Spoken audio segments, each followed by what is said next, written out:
Figure block A and B have masses 2m and m respectively. हमारे पास ये दो ब्लॉक्स हैं, एक ए है एक बी है, एक का मास 2m है एक का m है।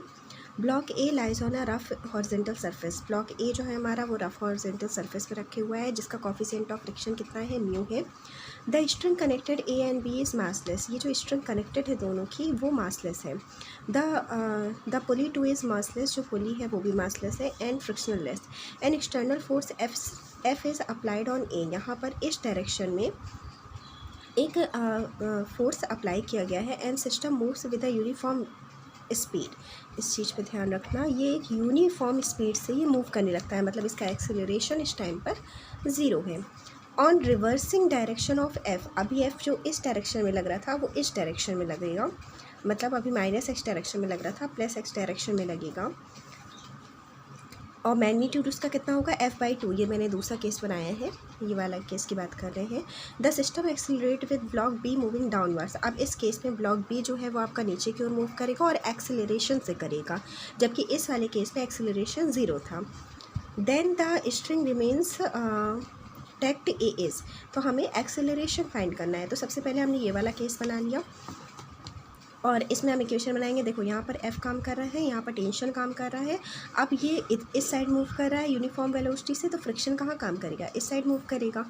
ठीक, तो इसकी इक्वेशन क्या बन जाएगी, यूनिफॉर्म वेलोसिटी है तो A इज़ इक्वल टू 0 होगा, तो net force is equal to 0, मतलब ये फोर्स इज़ इक्वल टू ये फोर्स, यानी कि F is equal to T plus FS। अब T कहाँ से आएगा, अब इस वाले इसमें देखते हैं, ये ऊपर की ओर जा रहा है तो इसमें T minus mg is equal to 0, क्योंकि एक्सेलरेशन तो कोई है नहीं, फोर्स है नहीं, तो T is equal to mg हो जाएगा। T की जगह हमने mg रख दिया। F is equal to mu S R, और r बराबर कितना होगा यहाँ पर 2mg। नीचे इसका जो रिएक्शन फोर्स है कितना काम करेगा, 2mg। तो ये हमारी इक्वेशन फर्स्ट बन गई। अब सेकंड में देखते हैं। सेकंड में ये F/2 फोर्स से मूव, F/2 इस पर फोर्स लग रहा है, टेंशन इससे दूर लगता है तो यहाँ पर हो जाएगा। यहाँ कोई स्ट्रिंग है नहीं, और जब ये आगे की ओर मूव कर रहा है तो इस पर फ्रिक्शन पीछे की ओर लगेगा, और ये एक्सेलरेशन से मूव कर रहा है तो ये वाला फोर्स बड़ा होगा, ये वाला फोर्स बड़ा होगा क्योंकि ये आगे की ओर मूव कर रहा है, तो इसको हम पहले लिखेंगे। तो F/2 plus T minus FS is equal to, mass इसका कितना है 2m, और एक्सेलरेशन मान लिया हमने a एक्सेलरेशन से मूव कर रहा है, तो ये फर्स्ट इक्वेशन बन गई। अब T बराबर हम निकाल चुके हैं, कितना है T, यहाँ पर T कितना आ जाएगा, mg नीचे की ओर T ऊपर की ओर, ये कहाँ मूव कर रहा है, नीचे की ओर, तो mg बड़ा हुआ और T छोटा हुआ, तो mg minus T is equal to ma। इसको सॉल्व करने पर हमें मिला T is equal to mg minus a, तो T बराबर रख देंगे mg माइनस a, माइनस का FS बराबर होता है म्यू एस आर, और r बराबर हो जाएगा 2m इंटू जी बराबर 2ma।